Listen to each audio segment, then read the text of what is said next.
All right, today on the channel, the latest cool toys that we're going to be taking a look at is these Earthworm Jim Wave 1 action figures from Premium DNA Toys. Groovy. You know what's not groovy?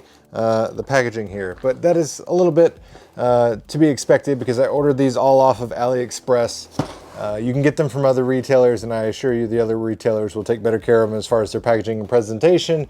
For me though, I was willing to take the risk and save some money and go the AliExpress route just because I'm an out-of-the-box collector, so it makes sense for me to not have to worry about packaging. And it's a good thing because, as you can see, these things showed up mushed and squished, and hopefully everything is intact inside. The packaging, for what it is, pretty impressive. You know, we got this nice little slip cover. Of course, we got iconic Earthworm Jim smiling, cheesing real big. Got the groovy there. On the sides, we got the Earthworm Jim logo, which has always been really cool to me. And then we get little 16-bit sprites of each individual character that is in the set. Like I said, this is Wave 1. We got all 4 figures. I will say one of the main reasons why I did go the AliExpress route is pricing. So I was able to get all of these figures, all 4 of these figures, for less than $100 shipped. If you go the normal, Premium DNA website or Entertainment Earth or Big Bad Toy Store, that kind of thing, you're gonna end up paying $200. So basically half the price of Premium DNA. They make great toys. They just take forever to get them out, and unfortunately they always have hiccups along the way. So packaging, pretty nice. Like I said, I'm an out-of-the-box guy, so we're gonna bust these open, but we got snot over here, lots of accessories for each figure. So let's go ahead and get them out of the plastic prisons and check them out up close and personal. All right, let's go ahead and start things off with Mr. Earthworm Jim himself. Obviously looks great as far as accuracy. He's got his nice little trusty backpack here, which you can pop off. He's got a couple of added accessories. So he's got this little backpack buddy snot, where you just kind of pop it in there, have him creeping out just a little bit. Looks great. Even has a little derpy face, which is really cute.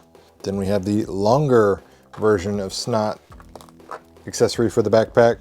Sticks up quite a bit, another 2.5 inches above the top of Earthworm Jim's head. Then we have our standard little snot accessory. Doesn't really go in the backpack or anything, just sits there, looks cute, got the tongue sticking out. Really good job on this one. Very good articulation for Mr. Earthworm Jim here. We got 30 points in total. Bends of the shoulders, up and out. Double jointed elbow. Got wrist, swivel, bend, all your standard stuff. Head moves all around, up and down. It doesn't really obviously have much of a neck, but it doesn't feel too wobbly. Like, it doesn't feel like it's just gonna fall down holding his head upright. I also don't feel like I'm gonna snap the peg off or anything like that, which is good. He does have these little bony chicken legs, double jointed knees, goes all the way back, almost kicks himself in the butt. You'll notice there's a little bit of blue paint rub on this. I'm not really sure what that's about because none of the stuff was really touching in the packaging, but I imagine if I get a little wet wipe or something like that, I can wipe that off. But there is a little blue tinge around all of the white parts of his body. Balancing him, posing him is going to be a little bit tricky, just like the other Premium DNA figures, and I don't know why they do this. They don't include peg holes at the bottom of the feet. If these things had peg holes, you could use figure stands. You could get them to pose in all sorts of great positions, but as they are, you're going to have to do a little bit of a balancing act. And it wouldn't be Earthworm Jim without his trusty blaster. This thing looks great, very spot on as far as accuracy. The middle section here, again, feels sturdy. Doesn't feel like it's going to pop off or snap off. We got a different interchangeable head. Like I said, they have a separate accessory package for the different heads that come, and you can have all sorts of different varieties. That way you can have different looks that are akin to the video game, but for me personally, 3 swappable heads on this figure, more than enough. I don't necessarily need any more. And we also have some interchangeable hands, little opening. And we've got a left and right for the trigger, so you could have the little blaster gun in there, and it fits so perfectly. Look at that, finger on the trigger, looks great. But overall, I think they did a great job here with old Earthworm Jim. He looks the part, 6 inches tall, so good scale. Nice bulk to him in his giant space suit. Overall, very happy with this. Like I said, the only real critique I have is the fact that we don't have peg holes. Other than that, I'm happy with him. And next up we have Bob the Killer Goldfish and his little muscle for hire there, Big Cat number 4. Bob is an amazing villain just because of the, you know, the ridiculousness of the concept.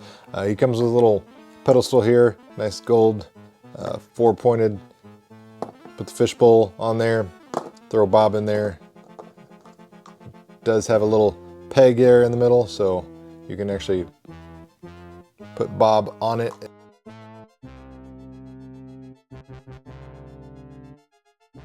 We also have a secondary pedestal. This one's kind of, you know, a coiling DNA helix, or, you know, snake, whatever you want to visualize it at, but same thing. Fishbowl sits in there. But let's go ahead and take a look at Big Cat number 4. He's got that frowning expression. Obviously very top heavy, as you can see. He got these ginormous ape-like arms that almost go down to the ground. In fact, they're just a hair below that, but he stands at 7 inches tall, and he is a massive piece of plastic. Got the broken chain there on his left hand. For as wide and as broad of his shoulders and everything, he does have decent articulation. The arms go completely out. You know, we got shoulder swivel, we got double joints at the elbow, albeit his bicep is a little too massive to really do anything crazy. Of course, you got the wrist hinge and pivot. He does have, you know, quite a bit of ab crunch and rotation, full 360 degrees. But the biggest problem with him is, like I said, he's very top heavy, and since we don't have those peg holes at the bottom of feet, it is kind of hard to pose him and balance him because his knees just want to buckle under the weight of his shoulders and his arms. The tail, unfortunately, you can't really move it. It's attached. One thing that would help tremendously with the balance of this character would be if this tail was able to, you know, move out on a wire or something like that. Then you could kind of stick it out, put it as a base, and that way he could balance on the tail a little bit, take a little bit of the weight off of him. But he's awesome. Looks really cool. He's just a, you know, egregiously large figure, but like I said, you will probably have difficulties getting him to stand upright as he falls on his face right on cue, just because of the weight of the figure. Interchangeable faces for him, so we got this angry, snarled expression. Again, we got a secondary docile, and unfortunately, comparing these two faces, they are literally almost identical. It's almost kind of a waste. This one shows a little bit more teeth, and this one doesn't. I mean, Premium DNA really could have done a better job there of giving us a much different look as far as the sculpt and the facial details on this, because these two are pretty much one and the same. Then we have some interchangeable hands, you know, open gripping claws, and then your standard C grip, and then one last accessory for him. We got the little goggle that you can put over the face. That way you can see underwater. Little scuba goggles. Very nice touch. But that is Bob the goldfish, the killer goldfish, mind you, and Giant Cat number 4. And here we have Psy-Crow. This is always a comical figure as well. Like I said, the Earthworm Jim villains and just the entire pantheon of characters are always really comical to me. I love this video game just because of these iconic, silly characters. But Psy-Crow looking very menacing with his stock face there. There is no jaw hinge or anything like that, so that is slightly disappointing. We do have this little antenna. Make sure you don't try to bend it or anything, because this is not like a malleable wire that you can form or anything. It does feel like if I bend it a little too much, it will snap off there. Jetpack is removable. It's got 2 prongs there in the back. You can just pop it off. Insert the tail there. It's got a nice little storage compartment there in his pouch. Articulation and everything's really good on this one. Head up and down, side to side. Pretty decent movement. The shoulders and upper body moves independently 360 degrees, as does his giant, you know, beer gut type of thing. Rotates there at the hips. Knees bend pretty well. Hip joints that come out. Obviously restricted movement there because it'll run into his pouch, so he's not going to be able to do a split. But for a big bellied gentleman like himself, he does a pretty good job with the articulation. Accessory wise, we got his iconic fishing hook gun. Fits nicely. Nice paint details on it. You can store it here in his pouch if you want. That way it's not always out and about, but looks good. Got a nice colored patina there, so it looks, you know, rusty. Then we have the bubble, his spacesuit, so you would attach it around his head. Just gotta close the 2 pieces there, and that is his spacesuit bubble. We have different facial expressions as well, interchangeable heads. So this one's that, you know, shocked surprise, and that not happy expression, just kind of, you know, discerning frown brow there. So 3 interchangeable heads. Luckily on this case, all 3 of them are very different, so I don't have to worry about that. We have some bare arms, so if he's not, you know, in spacesuit mode, you pop out these spacesuit arms, and then we have these exposed feathery arms.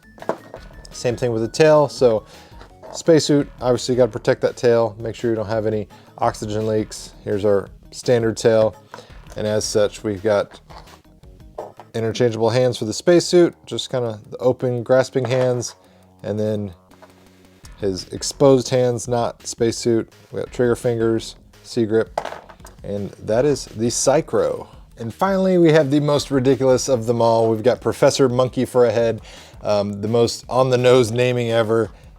This is essentially 2 characters in one as far as 2 figures.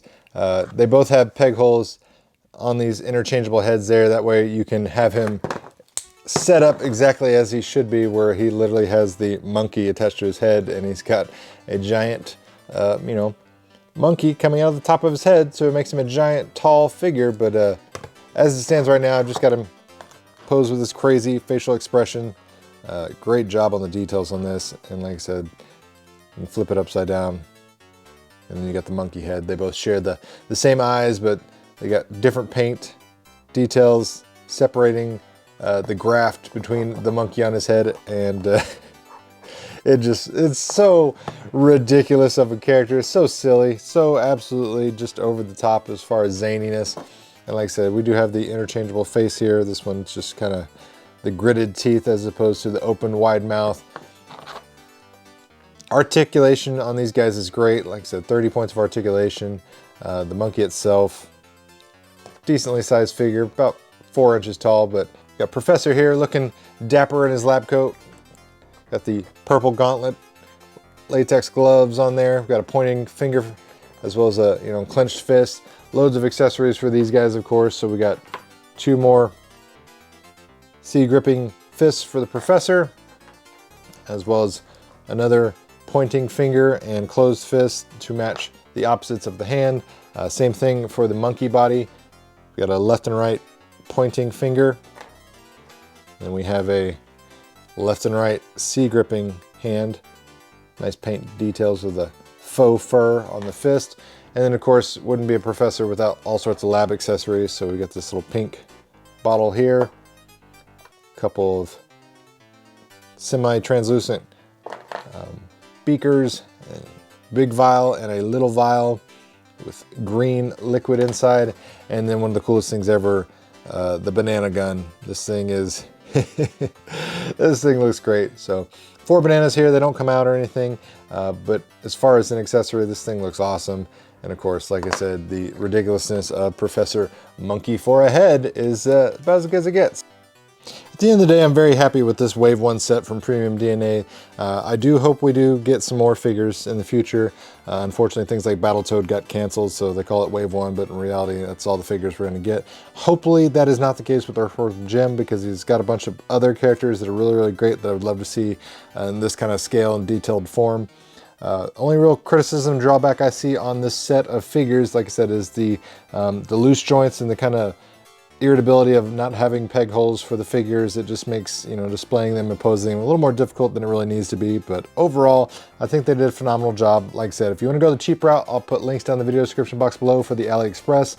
You get pretty much 50% off. Otherwise, if you're worried about packaging and all that kind of stuff, you can go to the Big Bad Toy Store and Entertainment Earth route if you so desire. So guys, let me know your thoughts and opinions. Did you play Earthworm Jim growing up? Do you like these figures? Let me know down in the comments below. If you enjoyed the content, make sure you hit that like button, share this video with your friends if you found the information helpful, and as always, thanks for watching, guys. It really means a lot.